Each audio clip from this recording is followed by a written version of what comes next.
জিএমচিএইচৰ অধীক্ষকৰ বিৰুদ্ধে ৰঙিয়া থানাত এজাহাৰ অভিজিত শৰ্মাৰ বিৰুদ্ধে এজাহাৰ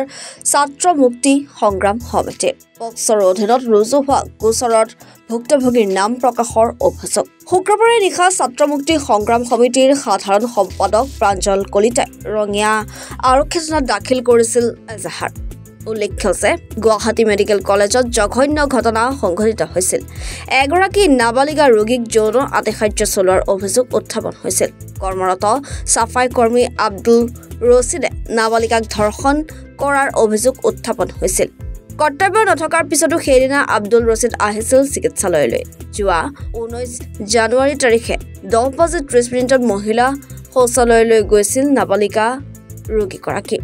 মহিলা শৌচালয়ত নাবালিকাগৰাকীৰ সৈতে সোমাই থকা প্ৰত্যক্ষ কৰিছিল এগৰাকী মহিলা কৰ্মচাৰীয়ে আজি জিএমচিএইচত এগৰাকী পেচেণ্ট এগৰাকী মহিলা পেচেণ্টৰ শাৰীৰিকভাৱে তেওঁক নিৰ্যাতন কৰা হয় আৰু শাৰীৰিকভাৱে নিৰ্যাতন কৰে জিএমচিএইচৰ এগৰাকী ক্লিনাৰ তেওঁ তাত চাফ চিকুণ কৰ্মচাৰীয়ে তেওঁক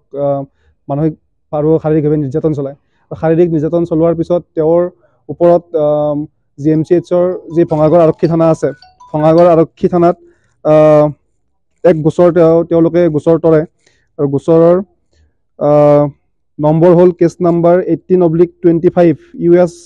64 BNS R/W Section 4 পস্কো গতিকে পস্কো আইনৰ ভিত্তিত তেওঁলোকে গোচৰ তৰে আৰু গোচৰ তৰাৰ পিছত সেই গোচৰ ভাঙাগড় আৰক্ষী থানাই তেওঁলোকে গ্ৰহণ কৰে আৰু গ্ৰহণ কৰাৰ পিছত যেহেতু আমি সকলোৱে জানো যে পস্কো আইনৰ যেতিয়া গোচৰত যেতিয়া কোনোবা গোচৰ দিয়ে তেতিয়াহ'লে সেই গোচৰীয়া পক্ষৰ নাম ৰাজহুৱা কৰিব নোৱাৰে কিন্তু তাৰ সম্পূৰ্ণ বিৰুদ্ধাচৰণ কৰি জিএমচিএইচৰ অধীক্ষক ডাক্তৰ অভিজিত শৰ্মাই তেওঁলোকৰ যি অফিচিয়েল যি হোৱাটছএপ গ্ৰুপ আছে মিডিয়া তাত তেওঁলোকৰ নাম ৰিভিল কৰে বা তেওঁৰ নাম ৰাজহুৱা কৰে ভুক্তভোগীৰ নাম ৰাজহুৱা কৰে গতিকে এয়া সম্পূৰ্ণভাৱে এক বেআইনী হৈছে গতিকে আমি তাৰ বাবে ছাত্ৰ মুক্তি সংগ্ৰাম সমিতিয়ে ৰঙিয়া থানাত আমি এজাহাৰ দিবলৈ আহিছোঁ আৰু ইতিমধ্যে আমি যি থানাৰ ভাৰপ্ৰাপ্ত আৰক্ষী বিষয়া আছে তেওঁলোকক কথা পাতিছোঁ আৰু কিছু সময়ৰ পিছতে আমি এজাহাৰ তেওঁলোকক প্ৰদান কৰিম এজাহাৰ গতিকে আমি আশা কৰিছোঁ যে আৰক্ষীয়ে যি বেআইনী কাম কৰিছে ডাক্তৰ অভিজিত শৰ্মা তেওঁৰ ওপৰত অতি শীঘ্ৰে আইনী ব্যৱস্থা গ্ৰহণ কৰিব আৰু তেওঁৰ ওপৰত বিহিত ব্যৱস্থা গ্ৰহণ কৰি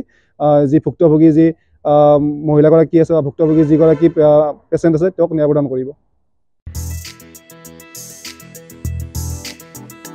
ৰঙিয়াৰ পৰা শামছুল হকৰ ৰিপৰ্ট